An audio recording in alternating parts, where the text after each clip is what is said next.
અત્યારે ભારતીય જનતા પાર્ટીના 4-5 આગેવાનો એમને અહીંયા ગાડી મોડું બાંધીને લાવે છે અને ડાયરેક્ટ ફોર્મ ખેંચાવે છે. આમથી ચાલુ કરી વોટ ચોર તો એ લોકો કરે છે, વોટ ચોર.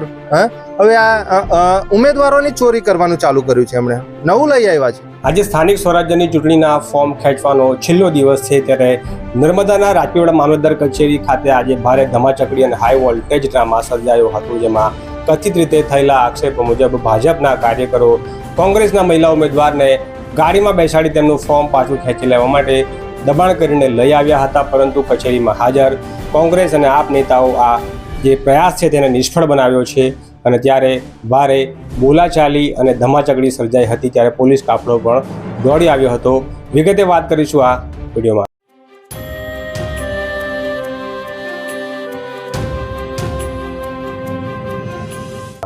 નર્મદા લાઈવમાં તમારું સ્વાગત છે. આજે જે સ્થાનિક સ્વરાજ્યની ચૂંટણી છે તેના ફોર્મ ખેંચવાનો છેલ્લો દિવસ છે, ત્યારે નર્મદાની મામલતદાર કચેરી ખાતે આજે હાઈ વોલ્ટેજ ડ્રામા સર્જાયો હતો, જ્યાં ભાજપના કેટલાક કાર્યકરો દ્વારા કોંગ્રેસના મહિલા ઉમેદવારને ફોર્મ પાછું ખેંચી લેવા માટે દબાણ કરીને લઈ આવ્યા હતા, પરંતુ કોંગ્રેસ અને આપના નેતાઓએ આ પ્રયાસને નિષ્ફળ બનાવ્યો હતો. ત્યારે ઘટનાને પગલે ભારે પકડદાવ અને બોલાચાલીના દ્રશ્યો સર્જાયા હતા. ઘટનાને જાણીને પોલીસ પણ ઘટના સ્થળે દોડી આવી હતી અને મામલો થાળે પાડવાનો પ્રયાસ કરવામાં આવ્યો હતો. ત્યારે કોંગ્રેસ અને આપના નેતાઓએ ભાજપ ઉપર તેમના ઉમેદવારોને ડરાવી ધમકાવીને તેમના ફોર્મ પાછું ખેંચી લેવાના પ્રયાસો કરવામાં આવી રહ્યા છે તેવા આક્ષેપો કર્યા છે. ત્યારે નર્મદા આમ આદમી પાર્ટીના પ્રમુખ નિરંજન વસાવા દ્વારા આ મામલે મીડિયા સાથે વાત કરવામાં આવી છે. તમે પણ જુઓ આ વિડીયોમાં. ભારતીય જનતા પાર્ટી દ્વારા અમે કોંગ્રેસ અને અમારી આમ આદમી પાર્ટીની ટીમ અહીંયા ગાડી અમે હાજર હતા.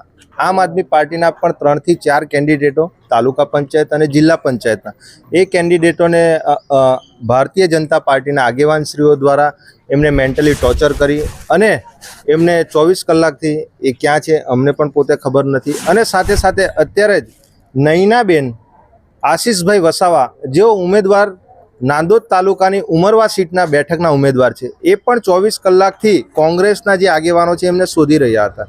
અત્યારે ભારતીય જનતા પાર્ટીના 4-5 આગેવાનો એમને અહીંયા ગાડી મોડું બાંધીને લાવે છે અને ડાયરેક્ટ ફોર્મ ખેંચાવે છે. આમ આદમી પાર્ટી અને અમે કોંગ્રેસની ટીમ એ તમામ સ્થળ પર હતા. આજે તમે વિચાર કરો કે ભારતીય જનતા પાર્ટીએ જો ખરેખર 30-35 વર્ષથી જો ખરેખર સારા કામો કર્યા હશે તો પછી એ લોકોએ આવી આ કિડનેપગીરી એમણે ક્યારથી ચાલુ કરી? વોટ ચોર તો એ લોકો કરે છે, વોટ ચોર. હવે આ ઉમેદવારોની ચોરી કરવાનું ચાલુ કર્યું છે. એમણે નવું લઈ આવ્યા છે. ભારત દેશમાં આજે સંવિધાનમાં અધિકાર આપ્યો છે કે દેશનો કોઈ પણ નાગરિક કોઈ પણ તાલુકા પંચાયત, જિલ્લા પંચાયત અથવા નગરપાલિકાની કોઈ પણ ઉમેદવારી કરી શકે છે. પણ તમે જુઓ આજે ફોર્મ ખેંચવાનો આજે છેલ્લો દિવસ છે, તો ભારતીય જનતા પાર્ટી દ્વારા આમ આદમી પાર્ટીના હોય કે કોંગ્રેસના ઉમેદવારોને આવી રીતે તોડવાનો અને ઉમેદવારી ખેંચાવાનો એ લોકોનો ખૂબ પ્રયાસ ચાલી રહ્યો છે.